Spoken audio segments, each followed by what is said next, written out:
Hi everyone, this is Sharon Meyer speaking, and we'll start this in about a minute's time.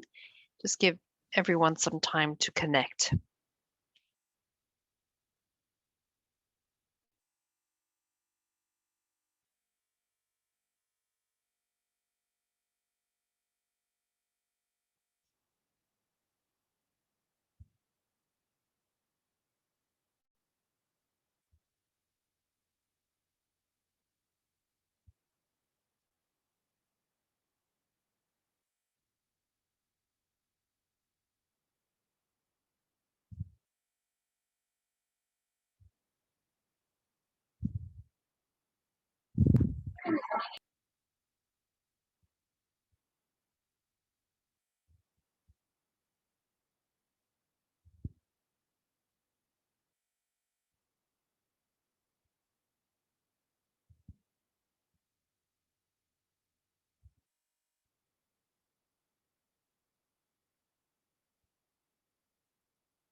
Good afternoon, this is Sharon Meyer speaking, and I'm the integrative nutritionist at the Institute for Health and Healing. And the Institute for Health and Healing is Sutter's integrative program. So today we're going to talk about the health of our skin.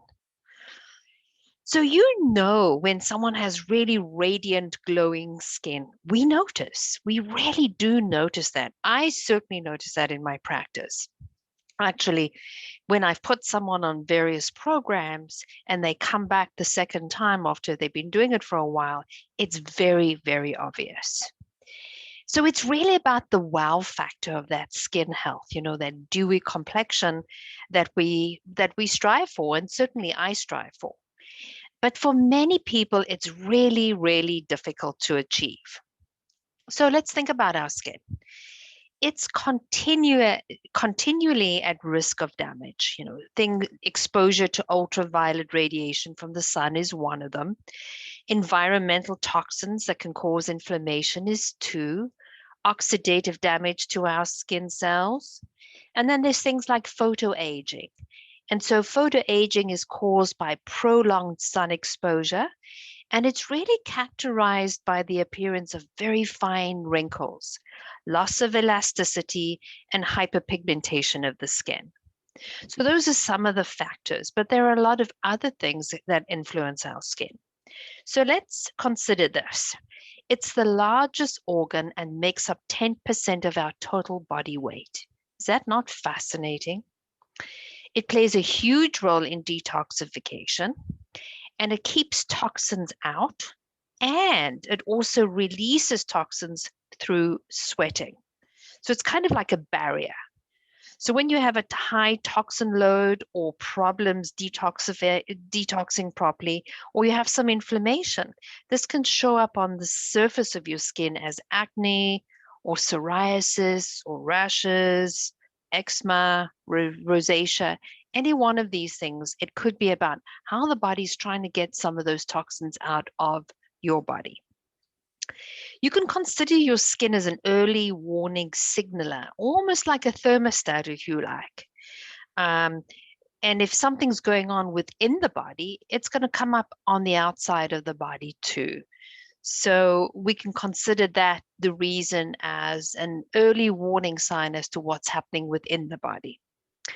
Our skin also is considered to be a protective layer against the environment and self, and it's also involved in temperature regulation and immunity. So the next part is about what happens with the gut and the skin. Your gut and your skin are inextricably linked together through what is known as the gut-skin axis. And your microbiome, although you have so much of the microbiome in the gut, there's also a skin microbiome.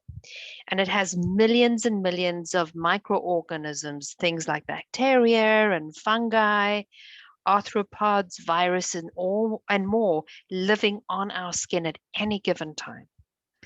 So you can see if the gut bacteria is imbalanced, how can it and how does it impact the skin? And it certainly does.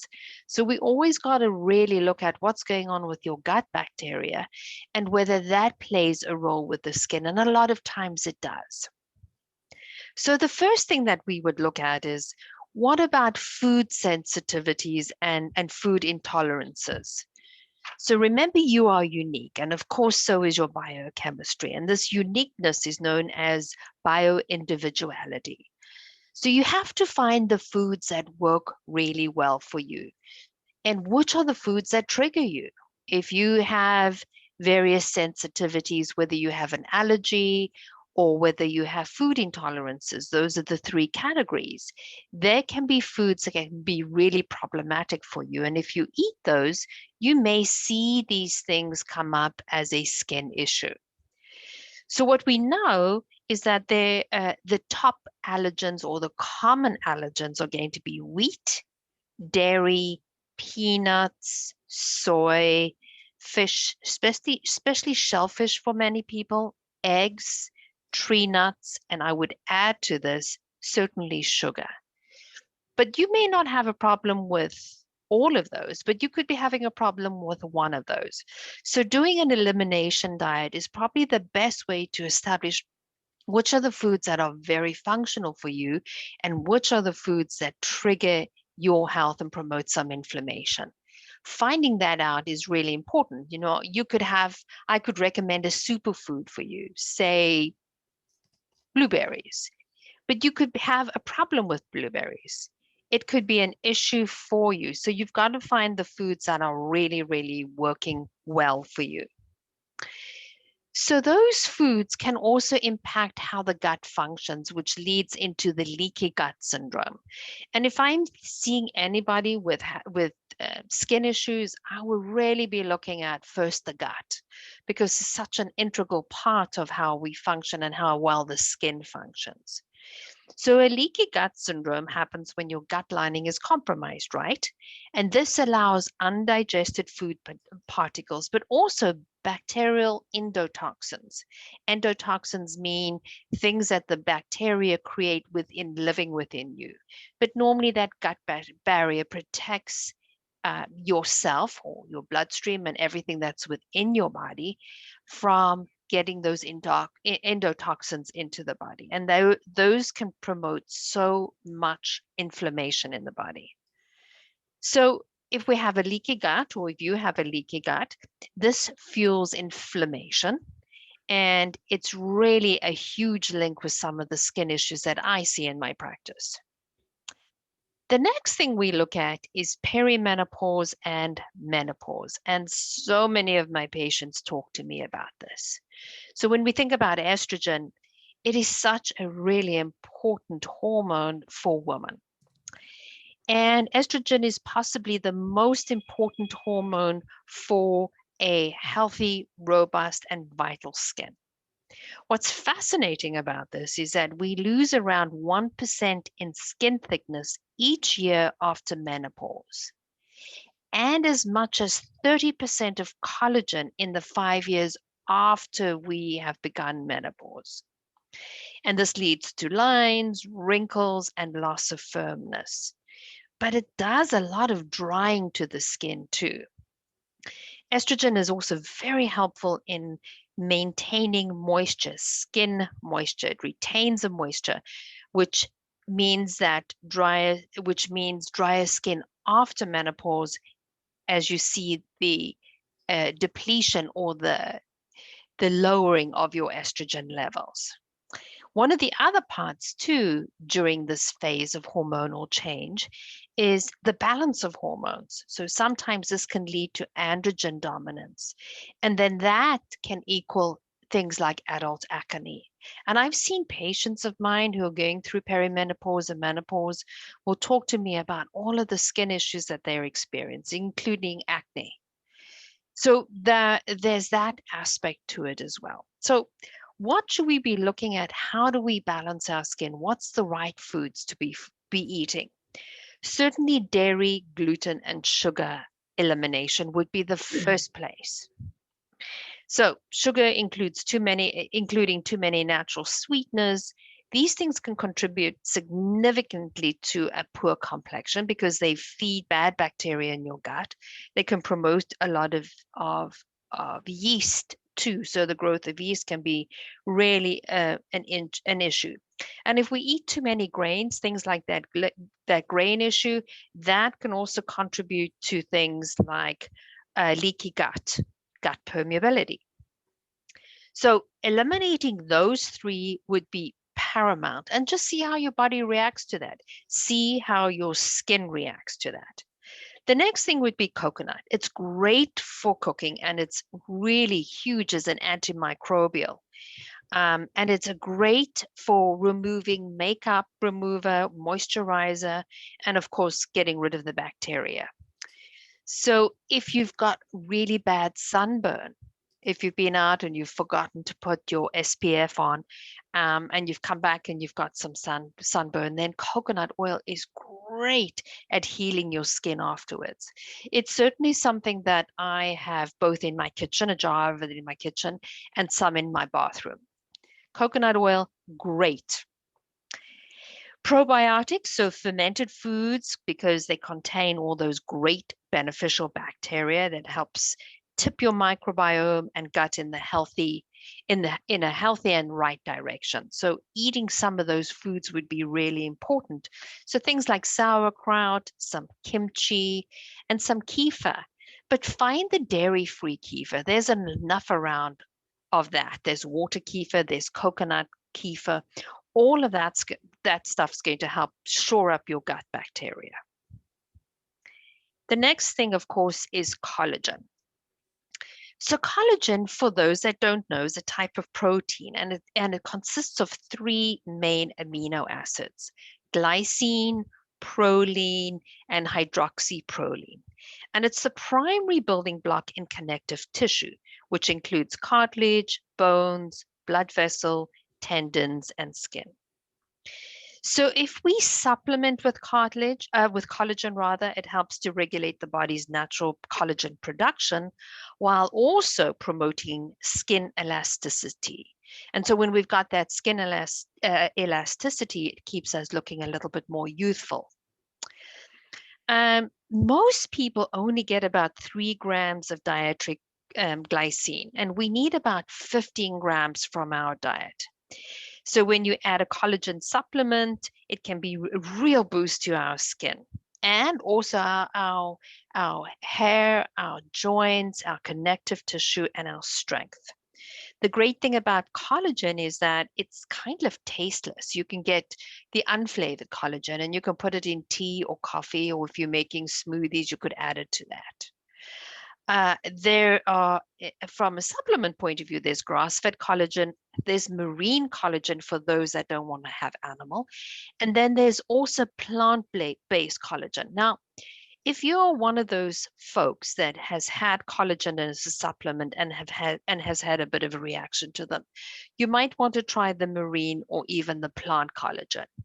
And see how you do with those. I have tried so many different brands and I have a reaction to them, but I do very well with the marine and I do fairly well with the plant as well. So there's some different options for you. From a supplement point of view, biotin, it's part of the B vitamin group, but it's very good for skin protection, helps even in the sun and wind, and helps with skin resilience. Resilience is the word that we're looking for.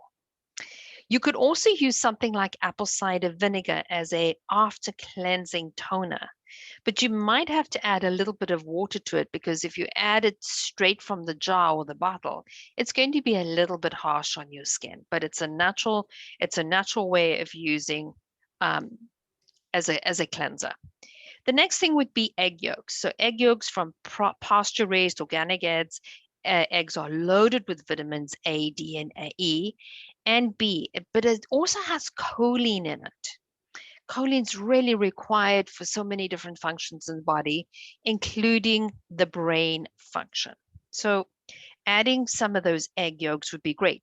Now, Certain people that have reactions to eggs or have inflammatory health issues can't tolerate the albumin, which is the protein in egg whites, but they don't have issues with the egg yolk. So you might want to try that. If you have a reaction to those, try them on their own, just the egg yolks. I think that's the more delicious part of the eggs anyway. The egg white's pretty boring. Avocados, because they have that high abundance of healthy fats, which suppresses inflammation. And it also protects against the UVB cell damage.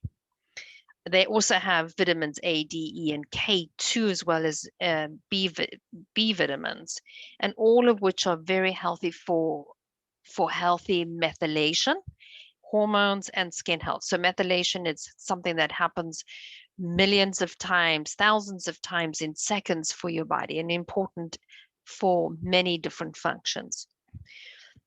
Of course, fruit and vegetables play a huge role. You've heard me say this before. We need those phytochemicals, and that we get from various colors in fruit and vegetables. So the more variation and varied forms of fruits and veg we have, the healthier we're going to be.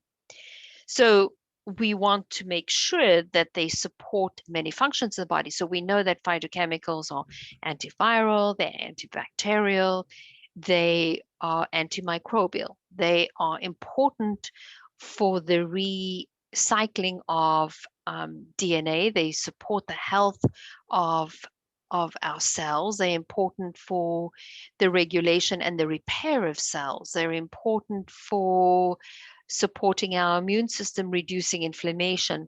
They are also important from an epigenetic point of view, meaning they signal the expression of our healthy genes.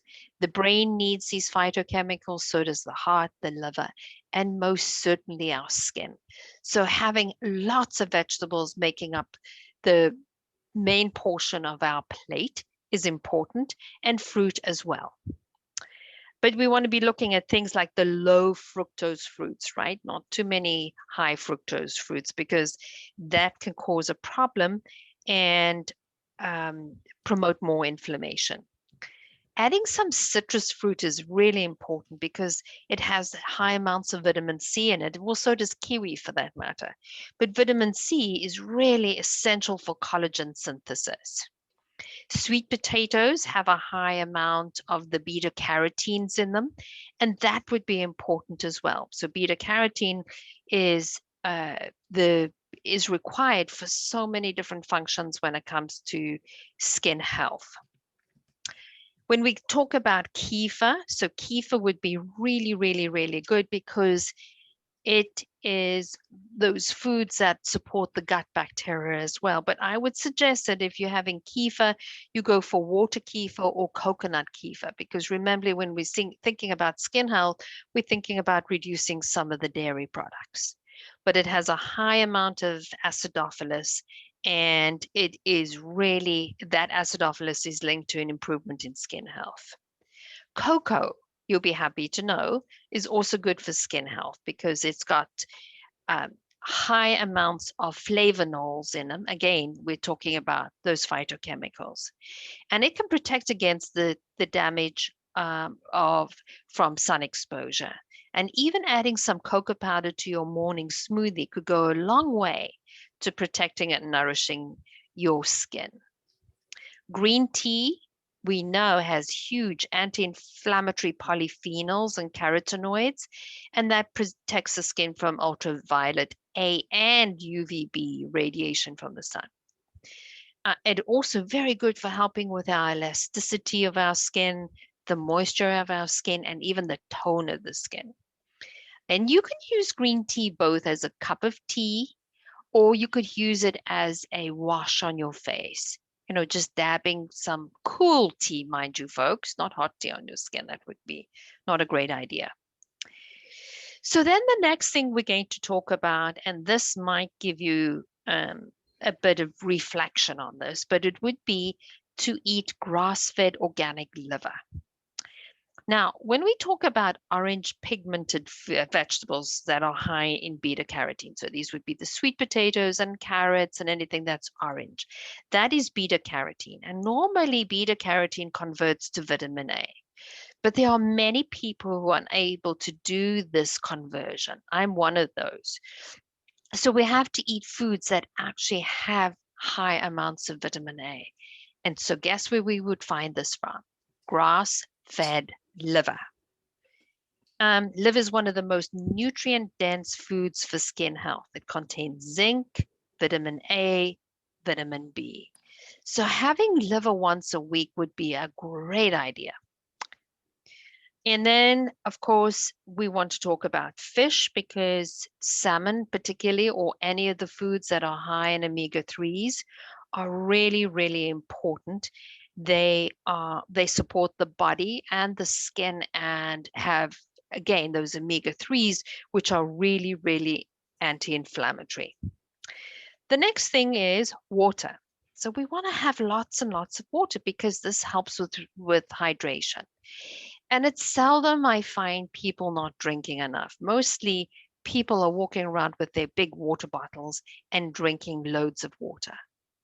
So you might want to add sometimes and occasionally, or as often as you want to, an electrolyte to that, so that because if you're drinking lots of water, you might be peeing it out and you'll be losing a lot of those minerals too.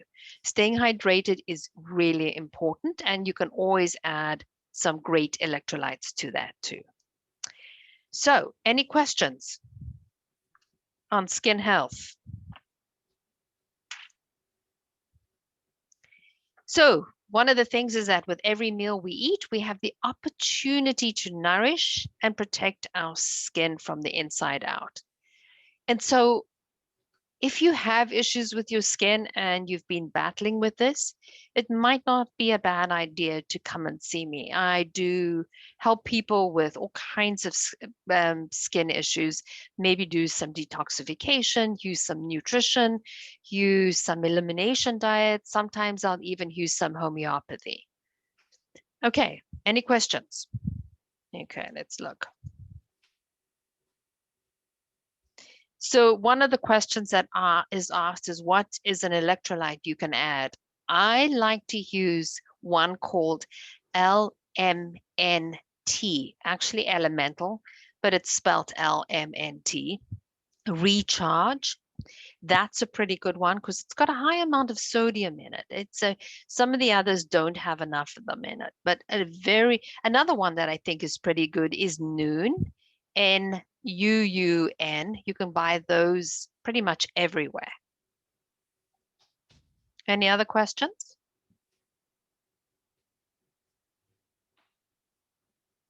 Okay, guys, so please go to the chat box and we have that survey that we would love your feedback on. So if you could do that, we'd be grateful. So that's that for today. Take care, everybody.